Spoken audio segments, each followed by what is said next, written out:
Six of Crows, Part 3, Heartsick, Chapter 16, Inej.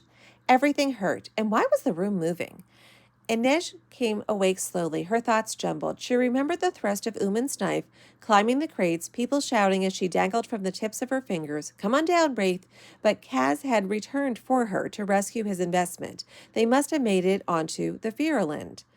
She tried to roll over, but the pain was too intense, so she settled for turning her head. Nina was drowsing on a stool tucked into the corner by the table. Inej's hand grasped loosely in her own. "Nina," she croaked. Her throat felt like it was coated in wool. Nina jolted awake. "I'm up," she blurted, then peered leerily at Inej.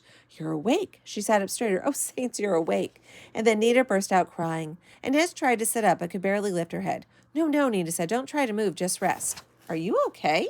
Nina started to laugh through her tears. "I'm fine. You're the one who got stabbed. I don't know what's wrong with me. It's just so much easier to kill people than to take care of them."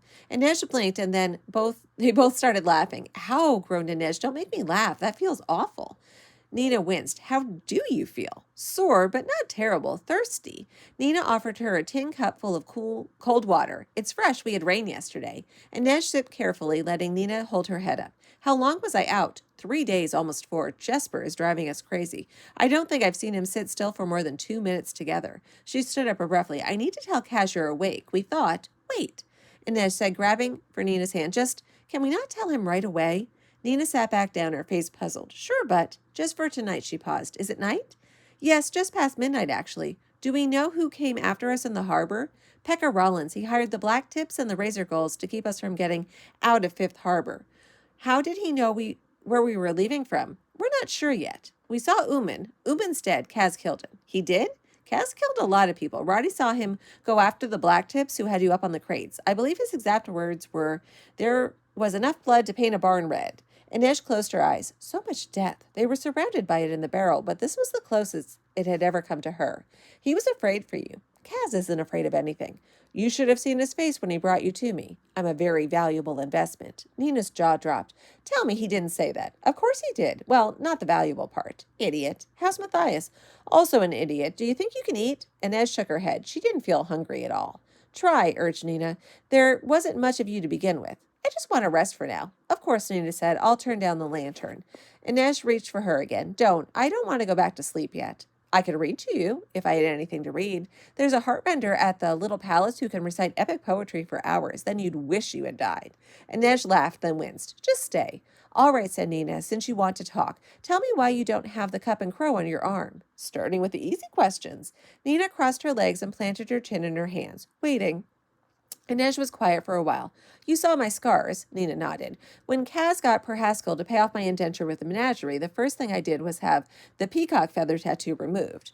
Whoever took care of it did a pretty rough job.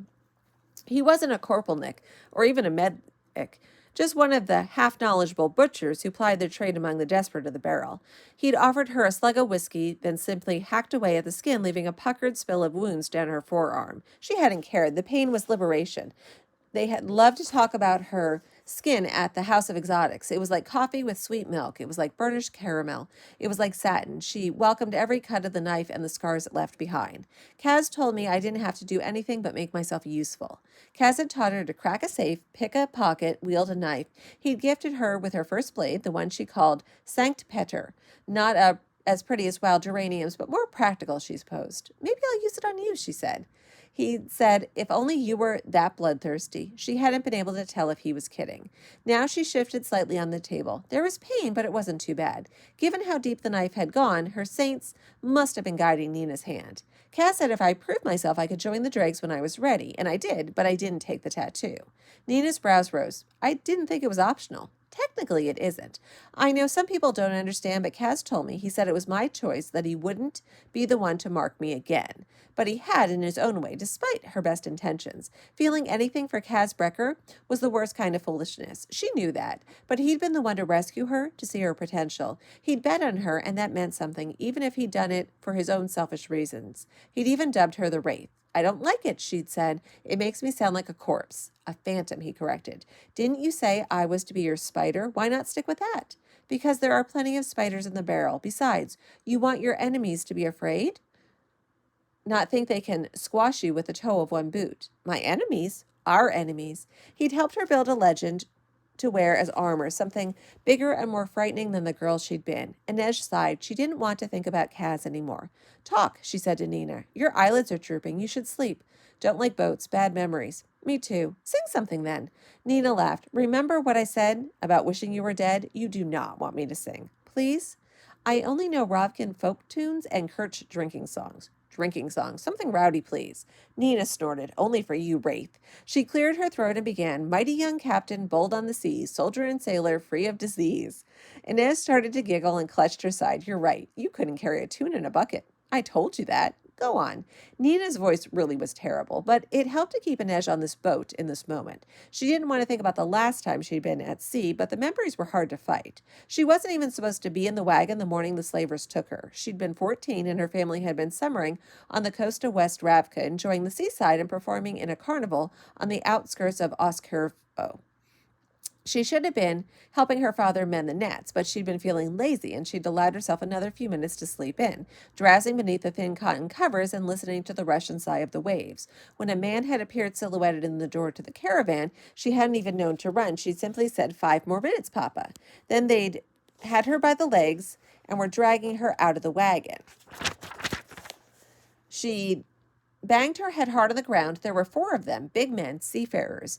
When she tried to scream, they gagged her. They bound her hands and wrists, and one of them threw her over his shoulder as they plunged into the longboat they'd moored in the cove. Later, Inej learned that the coast was a popular location for slaver. They spotted the Suli caravan from the ship and rode in after dawn when the camp was all but deserted. The rest of the journey was a blur. She was thrown into a cargo hold with a group of other children, some older, some younger, mostly girls, but a few boys too. She was the only Suli, but a few spoke Ravkin, and they told her their own stories of being taken. One had been snatched from his father's shipyard, another had been playing in the tide pool and had strayed too far from his friends, one had been sold by her older brother to pay off his gambling debts. The sailors spoke a language she didn't know, but one of the children claimed they were being taken to the largest of Kirch's outer islands, where they would be auctioned to private owners of or pleasure houses in Ketterdam and Novi Zem. People came from all over the world to bid. Inej had thought slaving was illegal in Kirch, but apparently it still happened. She never saw the auction block. When they finally dropped anchor, Inej was led on deck and handed over to one of the most beautiful women she'd ever seen, a tall blonde with hazel eyes and piles of golden hair. The woman had held her lantern up and examined every inch of Inej, her teeth, her breasts, even her feet. She tugged on the matted hair on Inej's head. This will have to be shaved. Then she'd step back. Pretty, she said, scrawny and flat as a pan, but her skin is flawless. She'd turned away to barter with the sailors as Inej stood there, clutching her bound hands over her chest, her blouse still open, her skirt still hiked up to her waist. Inej could see the glint of moonlight off the waves of the cove. Jump, she thought. Whatever waits at the bottom of the sea is better than where this woman is taking you, but she hadn't had the courage. The girl she'd become would have jumped without a second thought, and maybe taken one of the slavers down with her. Or maybe she was kidding herself. She'd frozen when Tante Helene had accosted her in West Stave. She'd been no stronger, no braver, just the same frightened Suli girl who'd been paralyzed and humiliated on the deck of that ship. Nina was singing something about a sailor who'd abandoned his sweetheart. Teach me the chorus, Inej said.